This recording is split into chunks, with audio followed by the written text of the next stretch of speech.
Hello, જય માતાજી, જય શ્રી કૃષ્ણ.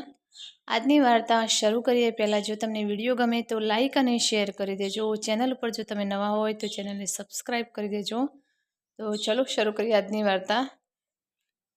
હું માનું દર્દ સમજી ગયો. લાંબા સમય સુધી નીચા અવાજમાં ગણગણાટ કરતી છોકરી થોડા સમય પછી રડવા લાગી અને હવે તે રડવા લાગી. સૌમ્યા આંખો બંધ કરીને સૂઈ રહી હતી અને તેની પીઠ તેની તરફ હતી. ઊંઘનો દોડ કરતી હતી. એક મન ઊભું થઈને તેને સંભાળવાનું મન થતું હતું અને બીજું મન કઠોર રહ્યું હતું. છોકરી હવે જોર જોરથી રડવા લાગી. સૌમ્યા હવે સૂવાનો દોડ કરી શકતી નહોતી. તે ઉઠવાનું વિચારી રહી હતી કે અચાનક મમ્મી દોડતી રૂમમાં આવી. સૌમ્યા ઉતાવળે બેઠી. મને ખબર નથી કે મને કેવી અસર થઈ. હું હમણાં જ ઉઠી રહ્યો હતો. તેની માતાના કડક ચહેરા તરફ જોઈને તેનામાં આગળ કંઈ કહેવાની હિંમત નહોતી. તેણે છોકરીને તેની છાતીની નજીક ગળે લગાવી અને તેને પ્રેમ કર્યો. જ્યારે તેણીને આશ્વાસન લાગ્યું અને તે શાંત થઈ ગઈ, તેણીએ તેને તેના ખોળામાં લીધો અને પલંગ પર બેસી ગયો અને તેને બોટલમાંથી ખવડાવવા લાગ્યો. સૌમ્યા ગુનેગારની જેમ ચૂપચાપ બેસી રહી. હવે છોકરીને તેની માતાના ખોળામાંથી લઈ શકાય તેમ ન હતું. તેણે ઘડિયાળ તરફ જોયું. 4:30 વાગી ગયા હતા. તે ધીમેથી ઊભી થઈ રસોડામાં ગઈ અને ચા બનાવવા લાગી. 1 કપ સસરાને આપ્યો અને 2 કપ લઈને રૂમમાં આવી. માતા હવે બાળકનું ડાયપર બદલી રહી હતી. સૌમ્યાને અપરાધની લાગણી થઈ. તેણે આ કામ કરવું જોઈએ જે સાસુ કરે છે. ડાયપર બદલ્યા પછી તેણે બાળકને ફરીથી તેના ખોળામાં લીધું અને તેને સ્નેહ આપવાનું શરૂ કર્યું. સૌમ્યાએ તેને કપ આપ્યો અને 1 કપ લઈને સામે બેઠી. સૌમ્યા, તને પુત્રની તીવ્ર ઈચ્છા હતી? અચાનક માતાએ પૂછ્યું. આ અણધાર્યો પ્રશ્ન સાંભળીને સૌમ્યા અવાચક રહી ગઈ. ના માતા, એવું કંઈ નથી. તો પછી તમે તમારી પોતાની દીકરી સાથે આવી ઉપેક્ષા કેમ કરો છો? માતાનો અવાજ તીક્ષ્ણ હતો. સૌમ્યા શરમથી સ્તબ્ધ થઈ ગઈ. તેણે વિચાર્યું પણ ન હતું કે માતા આવું કહી શકે છે. તેણી જાણે છે કે તેણીની માતાને એક પુત્રી કેટલી જોઈતી હતી, કારણ કે તેણીને પોતાના 3 પુત્રો હતા અને તેના 2 મોટા પુત્રોના પુત્રો પણ હતા અને છતાં તે ખૂબ જ સારી સ્ત્રી હતી. આ પ્રકારનો ભેદભાવ તેમના મનમાં ક્યારેય ન હતો. પરંતુ તેમ છતાં સૌમ્યાના ગર્ભવતી હોવાના સમાચાર સાંભળીને તેણે પૌત્રી માટે દરેક ક્ષણે પ્રાર્થના કરી. પછી કુહુનો જન્મ થતાં જ તે આનંદથી ભરાઈ ગઈ. બસ થોડો થાક. સૌમ્યા આગળ જૂઠું બોલતી ન હતી. છોકરીઓ 1.5 મહિના પછી જ ઘરના નાના નાના કામ કરવાનું શરૂ કરે છે અને તે લગભગ 3 મહિના થવા જાય છે. હવે તો થાકનું બહાનું પણ બાલિશ લાગે છે. તે આખો દિવસ પલંગ પર પડી રહે છે. માં મને કોઈ કામ કરવા દેતી નથી. તેણે માત્ર બાળકની સંભાળ રાખવાની હોય છે, તેથી તે પણ તે કરી શકતી નથી. જ્યારે બાળક બહુ ઓછું રડે છે, મોટાભાગે જાગ્યા પછી પણ તે મૌન રહે છે, જાણે તેને પણ તેની માતાના ઉપેક્ષિત વર્તનનો અહેસાસ થયો હોય. તેથી જ તેણી તેને ઓછામાં ઓછી પરેશાન કરે છે. તે ચૂપચાપ ચાનો ખાલી કપ લઈને માથું નમાવીને રૂમની બહાર નીકળી ગઈ. તે પાછો આવ્યો ત્યાં સુધીમાં માતા બાળક સાથે નીકળી ગઈ હતી. સૌમ્યાએ નિસાસો નાખ્યો અને પલંગ પર બેસી ગઈ. છોકરીના નાના ઓશિકાઓ નજીકમાં રાખવામાં આવ્યા હતા. એક નાની બેબી પ્રિન્ટ શીટ બહાર મૂકવામાં આવી હતી. ડાયપર અને ડાયપર રાખવામાં આવ્યા હતા. સૌમ્યાએ તેને હળવેથી સ્પર્શ કર્યો. તે આનંદથી ભરાઈ ગયો. એવું નથી કે તે પોતાની દીકરીને પ્રેમ કરવા માંગતી નથી અને માતાઓની જેમ તેઓ માતૃત્વના આનંદને ગૌરવ સાથે અનુભવવા માંગતી નથી. પરંતુ તે ઉઠીને બારી પાસે ઊભી રહી. દિવસના અંતે આકાશ પણ જાણે ઉદાસ મનની સ્થિતિમાં મૌન હતું અને ગંદકીથી દૂર દૂર સુધી ફેલાયેલું હતું. તે નિરાંતે રહેવા માટે દરરોજ આટલી બધી કોશિશ કરે છે, પરંતુ તેના મનની ગાંઠ એટલી મજબૂત છે કે તે ઉકેલી શકાતી નથી, તે ખોલી શકાતી નથી. આનાથી ખરેખર દીકરો થાય તો જ સારું, કમસે કમ તે તેના હોત. તેમાં અન્ય કોઈની આશાઓનું પ્રતિબિંબ હશે નહીં. અને માતાનો ભ્રમ પણ એક જ વારમાં તૂટી જશે. તેણે જ સૌમ્યાને તેની પુત્રીથી અલગ કરી હતી. તેથી અંદરની માતા એટલી નિરાશ થઈ ગઈ હતી કે તે પોતાના બાળકો પ્રત્યે તટસ્થ બની ગઈ હતી. લાગણીઓના બધા ઝરણા એવી રીતે સુકાઈ જાય છે કે હૃદયનું બધું અમૃત સુકાઈ જાય છે. અને જ્યારે મન સુકાઈ જાય છે ત્યારે શરીરનું સત્વ પણ સુકાઈ જાય છે.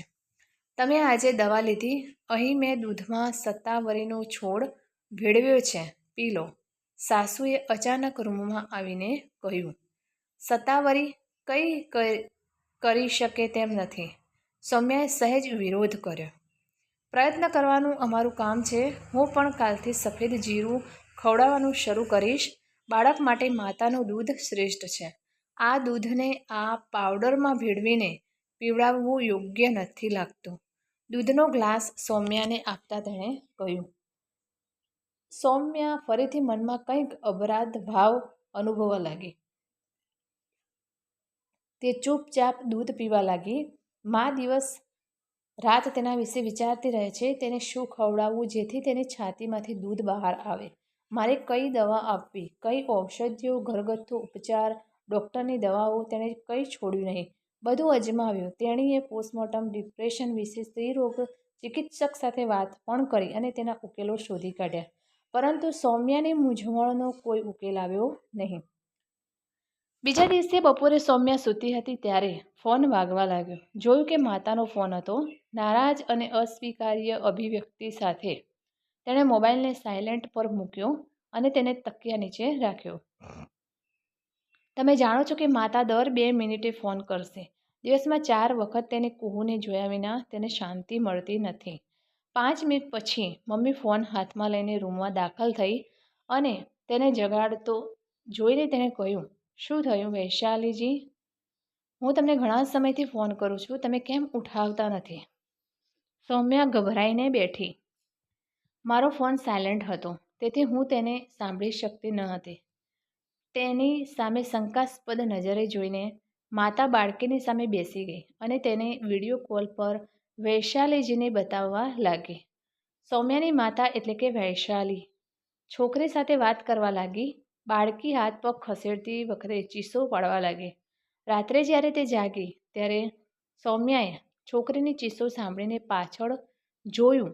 નિશાંત પોતાના ખોળામાં બાળકીને ખવડાવી રહ્યો હતો. શું થયું? સૌમ્યાએ પૂછ્યું. ડાયપર ભીનું હતું, રડતી હતી. હું બદલાઈ ગઈ છું, નિશાંતે કહ્યું. તમે મને કેમ જગાડી નહીં? સૌમ્યાએ કહ્યું. તમે ખૂબ ગાઢ ઊંઘમાં હતા. પછી શું થયું કે હું ઊભો થયો. તમે આખો દિવસ મારું ધ્યાન રાખો છો. તમારા માટે આરામ કરવો પણ જરૂરી છે, નિશાંતે આકસ્મિક જવાબ આપ્યો. સૌમ્યાનું દિલ દુખ્યું. નિશાંતને છોકરીના રડવાનો અવાજ સંભળાતો હતો, પણ તેણે તે સાંભળ્યો નહોતો. દિલમાં પ્રેમ ન હોય તો કાન પણ બહેરા થઈ જાય. ભલે નિશાંત આખો દિવસ ઓફિસના કામથી થાકી ગયો હોય પણ તે ઊંઘમાં છોકરી પ્રત્યે સજાગ રહે છે. કદાચ આનું કારણ તેનું બાળક સાથેનું જોડાણ છે. એ સ્નેહ જે સૌમ્યા પણ બાળક માટે પોતાના હૃદયમાં કેળવવા માંગે છે, પરંતુ અથાગ પ્રયત્નો કરવા છતાં તે કરી શકતી નથી. તે પોતાની જાતને સમજાવવાની કેટલી કોશિશ કરે છે કે તેણે તેને 9 મહિના સુધી પોતાના ગર્ભમાં રાખી છે, તેને જન્મ આપ્યો છે, પરંતુ દરેક વખતે વચ્ચે એક અદૃશ્ય દિવાલ ઊભી રહે છે. નાનપણથી જ તેના મનમાં છુપાયેલું એક રહસ્ય બહાર આવે છે અને તેનું પોતાનું બાળક તેને કોઈ બીજાની પુત્રી તરીકે દેખાવા લાગે છે. તેની માતાની પુત્રી જેને તેણે 16 મહિનાની ઉંમરે ગુમાવી હતી. સૌમ્યા કરતાં 2.5 વર્ષ નાની, જેનો દેખાવ સૌમ્યાને પણ યાદ નથી, પણ જે ન હોવા છતાં તેની ઉંમર કરતાં તેના પર પ્રભુત્વ જમાવ્યું હતું. જિદ્દી અને સહેજ ગુસ્સાવાળી સૌમ્યાના વર્તનથી જ્યારે પણ માતા દુઃખી થતી ત્યારે તેની નાની દીકરીને યાદ કરીને તેની આંખો આંસુઓથી ભરાઈ આવતી. ચહેરા પર નિંદાની લાગણી દેખાતી. જો આજે મારી પાસે કુહુ હોત તો? મેં મારી માતા પાસેથી સાંભળ્યું હતું કે તેનો અવાજ ખૂબ જ ધીમો અને મધુર હતો. તે હંમેશા રમીને ખુશ રહેતી અને ભાગ્યે જ રડતી. તેથી જ માતાએ તેનું નામ કુહુ રાખ્યું.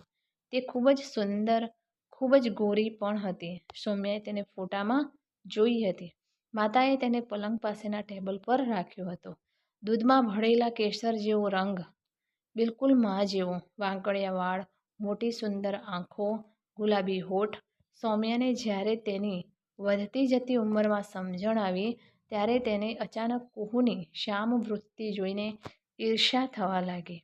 જ્યારે પણ પરિવાર અને પરિચિતોમાં દેખાવની વાત થતી ત્યારે માતા કુહુની સુંદરતાના વખાણ કરતી. કુહુ ન હોવા છતાં તે માતાના દરેક છિદ્રમાં હાજર હતી. હતાશ થઈને સૌમ્યા તેની માતાને વધુ પરેશાન કરશે. તેણે તેની માતાને કુહુના કપડાં તેની છાતી સાથે પકડીને રડતા જોયા હતા. તમારી પુત્રી મને છોડીને કેમ ચાલી ગઈ? માતાએ આજ સુધી તેમનો તમામ સામાન સાચવી રાખ્યો છે. કપડાં, રમકડાં, પથારી, બધું. હતાશ થઈને સૌમ્યાએ તેની માતાને વધુ હેરાન કરી. તેની અવગણના કરી અને કુહુની નજીક જતી રહી. તેણે સાંભળ્યું હતું કે માતાએ તેને પાછો મેળવવા માટે ભગવાનને વર્ષો સુધી પ્રાર્થના કરી હતી, પરંતુ ભગવાનને સાંભળ્યું નહીં. સૌમ્યાનું આખું અસ્તિત્વ કુહુના પડછાયા હેઠળ બળવામાં કાંટાળું બની ગયું. મા તેની સાવકી મા લાગતી હતી અને કુહુ તેની હરીફ હતી. જો તેની માતા તેને પ્રેમ કરતી હોય તો પણ તેણીને લાગતું હતું કે કુહુનો બાકીનો હિસ્સો આપી રહી છે અને તે તેની માતાથી વધુ દૂર જશે. તે મનની વિચિત્ર સ્થિતિમાં હતી. તેની માતાને રડાવવામાં અને તેને દુઃખ પહોંચાડવામાં તેને આધ્યાત્મિક આનંદ મળવા લાગ્યો અને આખરે તેણે આ આનંદની લાગણીમાં પોતાને કેદ કરી લીધો. તેની માતા જેટલી વધુ તેની નજીક આવીને તેને સ્નેહ આપવાનો પ્રયત્ન કરતી હતી, તેટલી જ તેણી તેના કવચમાં અલગ પડી ગઈ હતી અને તેણીની એકલતા માટે તેણીની માતાને દોષી ઠેરવતી હતી. પછીના વર્ષોમાં માતાની પીડા પણ ઓછી થઈ અને સૌમ્યા તેની શાળા અને કોલેજની દુનિયામાં વ્યસ્ત થઈ ગઈ. મનની ગાંઠો હવે એટલી પીડાદાયક રહી નહોતી. જ્યારે સૌમ્યા માતા બનવાની હતી ત્યારે તેની આશા ફરી જાગી હતી. ચહેરા પર ખુશી ખીલી ઉઠી. મારી કુહુ પાછી આવશે. ભગવાન તેને આ રૂપમાં મારા ખોળામાં પાછા મોકલશે. અને માતા અતિ આનંદિત થઈ ગઈ. સૌને લાગતું હતું કે દાદી બનવું એ સ્વાભાવિક સુખ છે. પણ સૌમ્યા તેમની ખુશી જોઈને ચીડાઈ ગઈ હતી. તેને લાગે છે કે તેની માતાની ખુશી સૌમ્યાના માતા બનવાથી નથી, પરંતુ તેની મૃત પુત્રીને પાછી મેળવવાની આશામાં છે. સૌમ્યાને તેની માતાનો રોજનો ફોન, તેની તબિયત વિશે પૂછવું, એ સૂચનાઓ આપવી ખૂબ જ અણગમતી લાગી. તેને લાગે છે કે માતા તેની પુત્રીનું ધ્યાન રાખે છે અને તેની નહીં. જાણે કોઈ અદૃશ્ય હાથે તેના ગર્ભસ્થ બાળકના કપાળ પર સૌમ્યાના બદલે તેની માતાનું નામ લખી દીધું હોય. માતાનો આ વ્યર્થ ભ્રમ તૂટી જાય અને સૌમ્યાને પોતાનું સંતાન મળે તે માટે તે ભગવાનને પ્રાર્થના કરતી. પણ માતા પૂરા ઉત્સાહથી છોકરીના કપડાં ભેગા કરતી રહી. માતા આવનાર બાળક સાથે જેટલી વધુ આસક્ત થઈ ગઈ, એટલી જ સૌમ્યા ઉદાસીન થતી ગઈ. પણ દીકરીનો જન્મ થતાં જ સૌમ્યા ભાનમાં આવી કે તરત જ તેની માતાએ તેને ગુલાબી દુપટ્ટામાં લપેટી અને ગુલાબી ચાદરમાં સૂતેલી દૂધ સફેદ છોકરી બતાવી અને તેની આંખો ખુશીના આંસુઓથી ભરાઈ આવી. અવાજ અતિશય ખુશીથી ધ્રુજી રહ્યો હતો. જો સૌમ્યા, તે બિલકુલ કુહુ જેવી છે. આ મારી કુહુ છે. તેણે છોકરીને તેની છાતીએ ગળે લગાવી. મારી પુત્રી મારી પાસે પાછી આવી છે. સૌમ્યાની અંદર કંઈક તિરાડ પડી. બાળકનો રંગ ટોપીમાંથી નીકળીને કપાળ પર ફેલાયેલા વાંકડિયા કાળા તાળાઓ બાળકને જોતાની સાથે જ પિતાના ચહેરા પરના હાવભાવ અને તેની આંખોમાં તરવરતી ભેજ. સૌમ્યાને લાગ્યું કે તેણે પોતાનો જન્મ પૂર્ણ કર્યો છે. દીકરી ખરેખર તેની માતાની પરત છે. તેથી જ તે પોતાનો રંગ પણ લાવી છે. તેનું નામ પાડતી વખતે તેની માતાએ તેનું નામ કુહુ રાખ્યું, જે બધાને ખુશીથી સ્વીકાર્યું. હવે આ નામ જ તેને દરેક ક્ષણે અહેસાસ કરાવે છે કે તે તેની પુત્રી નથી. ત્યારે સૌમ્યાના મનની નદી સૂકાઈ ગઈ. તેના મનમાં કંઈક આવે તો પણ તે એ જ વિચારતી હતાશ રહેતી. જ્યાં સુધી માતા અહીં રહી ત્યાં સુધી સૌમ્યા બાળક પ્રત્યે વધુ ને વધુ ઉદાસીન બની ગઈ. જ્યારે તેના પિતાની તબિયત બગડી ત્યારે તેને જવાની ફરજ પડી, નહીંતર તે અહીં જ સ્થાયી થઈ ગઈ હોત. જતી વખતે તે તેના પગ ખસેડવામાં અસમર્થ હતી. તેની આંખો વારંવાર આંસુઓથી ભરાઈ ગઈ. તેણે સૌમ્યાને કેટલી સલાહ આપી હતી બાળકની યોગ્ય કાળજી લેવા અંગે. એક તબક્કે સૌમ્યાને એવું લાગ્યું કે દીકરીને પોતાની સાથે લઈ જવાનું કહે, પણ તેની સાસુ પાસે જ ઊભી હતી એટલે તે ચૂપ રહી. છોકરી 4 મહિનાની થઈ ગઈ. એક દિવસ સૌમ્યા કપડાં ફોલ્ડ કરીને અલમારીમાં રાખી રહી હતી ત્યારે કુહુ ઊંઘમાંથી જાગી ગઈ અને ધીમે ધીમે પોતાના મન સાથે રમવા લાગી. ક્યારેક સૌમ્યા વિચારતી કે બાળક કેમ ક્યારેય રડતું નથી.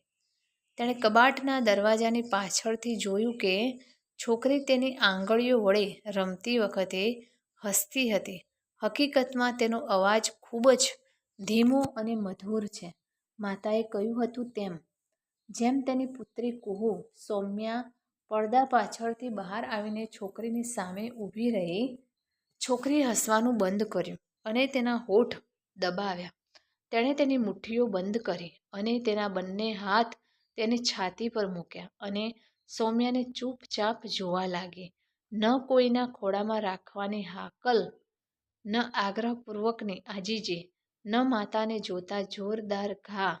સૌમ્યાના હૃદયમાં ફાંસો વીંધાયો હોય એવું લાગ્યું. બાળક પણ તેની લાગણી સમજશે. શું અહીં શુષ્ક ઉદાસીનતા નથી? સ્નેહની હૂંફનું એક ટીપું પણ નથી? તેથી જ તે પણ ગતિહીન પડી રહી છે. તે તેની માતાનું ધ્યાન આકર્ષિત કરવા અને તેને પોતાના ખોળામાં લેવા માટે કોઈ બાળક જેવા પ્રયત્નો કરતી નથી. સૌમ્યાએ તેને માતૃપ્રેમનો આટલો સૌમ્ય પરિચય ક્યારેય આપ્યો? તેથી જ છોકરીની આંખો પણ એક અજાણ્યા અભિવ્યક્તિ સાથે, સંપૂર્ણપણે અજાણ્યા જિજ્ઞાસા સાથે તેની સામે તાકી રહી છે. સૌમ્યાએ ફરી પોતાનો ચહેરો ઓશિકાથી ઢાંક્યો. છોકરી ફરી હસીને રમવા લાગી. મને ખબર નથી કેમ સૌમ્યાને મનમાં વેદના થઈ અને તેને ક્યાંક બેસીને ખૂબ રડવાનું મન થયું. છોકરી 9 મહિનાની હતી. તે ફરી વળવાની, બેસવાની અને પછી ઊભી થવાની તેની કુદરતી ઉત્ક્રાંતિની સફરમાં આગળ વધી રહી હતી. માતા હવે બાળક પર વધુ ધ્યાન રાખતી હતી. સૌમ્યા બેદરકાર હોઈ શકે અને બાળક પથારી પરથી પડી શકે. તેણીએ તેને દિવસના મોટા ભાગ માટે પોતાની સાથે રાખ્યો હતો. માતાના વિડિયો કોલ્સ અને અવિરતપણે ચાલુ હતા, જેણે સૌમ્યાને એક ક્ષણ માટે પણ ભૂલવા ન દીધી કે કુહુ તેની પુત્રી હતી. બાળક સાથેનું તેમનું જોડાણ માત્ર એક માણસ તરીકે કાળજી લેવા સુધી મર્યાદિત હતું. જેમ જેમ તે મોટી થઈ રહી હતી તેમ તેમ તેનો ચહેરો તેની માતાના પલંગ પાસેના ટેબલ પર રાખેલા ચિત્રમાંથી કુહુ જેવો જ બની રહ્યો હતો અને સૌમ્યાને તે પોતાના નહીં પણ બીજા કોઈના ભરોસે હોય તેવું લાગી રહ્યું હતું. યુવતીનો રંગ જોઈને લોકોની આતુર નજર સૌમ્યાના રંગ પર જ અટકી જતી. નિશાંતનો રંગ પણ એટલો સ્પષ્ટ નહોતો. પિતાની તબિયત સુધરી ત્યારે માતા અહીં આવવા તડફવા લાગી. સૌમ્યાને ફોન કર્યો બાદ તેણીનો પરાજય થયો હતો. છેવટે હવે તે જ આવી રહી હતી. માતાએ ડ્રાઈવરને સ્ટેશને મોકલી દીધો હતો. કાર આવી ત્યારે સૌમ્યા કુહુને દાળ ભાત ખવડાવી રહી હતી. કહેવાની જરૂર નથી કે એક ક્ષણ માટે મારી માતાને મળવાની ઔપચારિકતા પૂરી કર્યા પછી માતા તેની કુહુને મળવા માટે અંદર દોડી આવી, જે 26 વર્ષ પછી ચિત્રમાંથી બહાર આવ્યા પછી હવે તેની સામે હતી. છોકરી સૌમ્યા પાસે બેઠી હતી. મા તેની સામે જ જોતી રહી, જાણે ખરેખર તેની કુહુ બેઠી હતી. એવું લાગતું હતું કે પહેલાંની જેમ તે મા કહેશે અને તેના હાથ ફેલાવશે અને તેને છાતી સાથે વળગી જશે. એ જ ચહેરો, એ જ રંગ, એ જ વાંકડિયા જાડા વાળ. આંખો આંસુઓથી ઝાંખી પડી ગઈ. મારી બેબી. ગૂંગળામણવાળા ગળામાંથી અસ્પષ્ટ ઉચ્ચારણ સાથે તેણે તેને પોતાના ખોળામાં લેવા આતુરતાથી તેના હાથ લંબાવ્યા. આખરે ભગવાને મારી વાત સાંભળી. હમણાં જ તમને પાછા મોકલ્યા છે. 26 વર્ષની વિદાયની વેદના અને પુનઃ મિલનનો આનંદ એક સાથે હૃદયને મંથન કરી રહ્યો હતો. આ એ ઉંમર હતી જ્યારે કુહુએ તેને પહેલી વાર મામા કહી હતી. આજે પણ તે તેને ઓળખશે. તે હવે કહેશે કે આ અદમ્ય વિશ્વાસ સાથે તેને જોઈ રહી હતી. શંકાનું કોઈ કારણ ન હતું. તેના વિસ્તરેલા હાથ તરફ જોતાં જ છોકરીના હોઠ કડક થઈ ગયા. પછી નીચેનો હોઠ બહાર આવ્યો. આંખો આંસુઓથી ભરાઈ ગઈ અને અચાનક તે સૌમ્યાનો હાથ પકડીને ઊભી રહી અને આજે પહેલી વાર તેને મમ્મા કહીને ઉન્માદથી રડવા લાગી અને તેના બંને હાથોથી તેની ગરદનને વળગી રહી. માતાના હાથ જ તેને લેવા માટે લંબાવવામાં આવ્યા હતા ત્યાં જ અટકી ગયા. ચહેરો અચાનક દુખવા લાગ્યો. આ કલ્પનીય ઘટનાથી તે સ્તબ્ધ થઈ ગઈ, પરંતુ બીજી જ ક્ષણે તેણે સૌમ્યાના ખોળામાંથી બાળકને ખેંચવાનો પ્રયત્ન કર્યો. બાળક વધુ જોરથી રડ્યું અને સૌમ્યાને વધુ વળગી પડ્યો. અહીં સૌમ્યાને પણ નવાઈ લાગી. તેણે ક્યારેય કોઈ પ્રેમાળ લાગણીઓ દર્શાવી ન હતી. તેમ છતાં બાળકે તેની સાથે એક ઓળખ સ્થાપિત કરી હતી કે તે તેની માતા છે. છોકરીના બિનશરતી પ્રેમ અને વિશ્વાસને કારણે મારા હૃદયમાં સ્નેહનો ફુવારો ફૂટ્યો. સહજતાથી હાથ તેની પીઠને સ્નેહલવ લાગ્યો. મારી માતાનો દુઃખી અને અસ્વસ્થ ચહેરો જોઈને મને વિજયનો અહેસાસ થયો. મન એક દુષ્ટ આનંદથી ભરાઈ ગયું. જ્યારે હથે તેની પુત્રીને ખોળામાં લેવાનો પ્રયાસ કર્યો ત્યારે તેને ગુસ્સો આવ્યો. આ મારી દીકરી છે. શા માટે તમે તમારી જાતને તે લેવા માટે દબાણ કરો છો? મનમાં ક્યાંક ક્રોધથી લાગણી જન્મી અને અચાનક ઉદાસ, અસહાય માતાનો ચહેરો જોઈને માતા અંદરથી ધ્રુજી ઉઠી.